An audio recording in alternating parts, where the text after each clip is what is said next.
Resilience is a core part of a child's mental health and wellbeing. There are lots of different ways people talk about it, but usually it's talked about as the ability to bounce back from some kind of adversity or difficulty that's happened for the child. It involves the child having the social emotional skills within themselves to be able to deal with what's happened, but importantly it's also the supportive environment that's around them that helps them to be really resilient. Okay, today I'm going to be talking to you about some things that weigh you down and some things that lift you up. So I want you to think about some things that might lift you up and make you happy. What's some things that make you happy? When I get to see my dad when he comes down from the subway. Absolutely, that would be great. When my mum and I laugh with each other. Laughing, that's a fantastic one that lifts you up, doesn't it? When my team and I started the research on resilience in Australia, we found three major factors are predictive of good outcomes for kids. The first one, having a sense that you're loved by your family. The second one, having a diversity of friendship groups. And the third one was having an adult outside your family, often a teacher, who was able to look beyond the smokescreen of that behaviour at that stage and say, you're all right, I kind of like you, you're the sort of kid I like to know. And those components changed those kids' lives forever.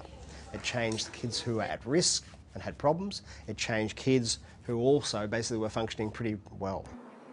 So the key to resilience and well-being is belonging. Belonging is the most powerful antidote we know of to suicide, to violence, to substance abuse, and to a sense of alienation and loneliness. And we can all see somebody that we can go to if we need somebody to help or to talk to, and to help in situations where we might be feeling not as good as we could be.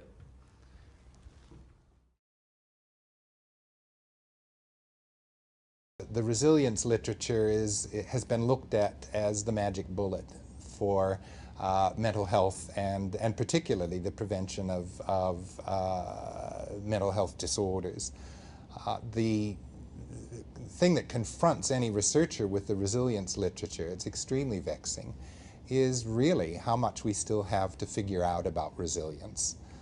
Despite decades of research on it, there are elements of resilience that appear to be completely hardwired into a child.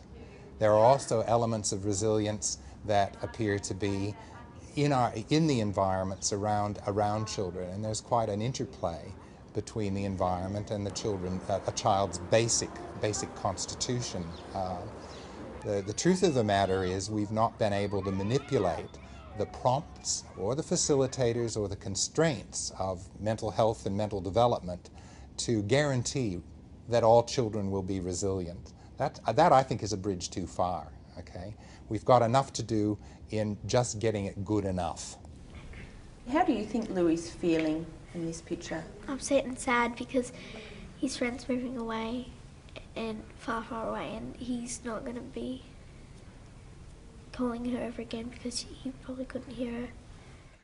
When schools undertake KidsMatter, they're taking a whole school approach to working on relationships, and in those ways they'll enable children to be resilient at times of hardship or adversity.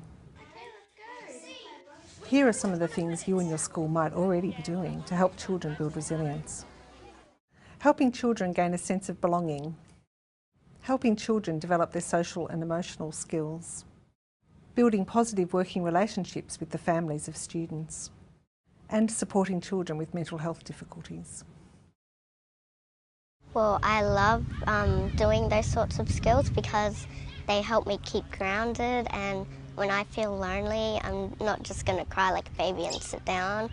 I'm just going to enjoy my life and just do stuff, yeah.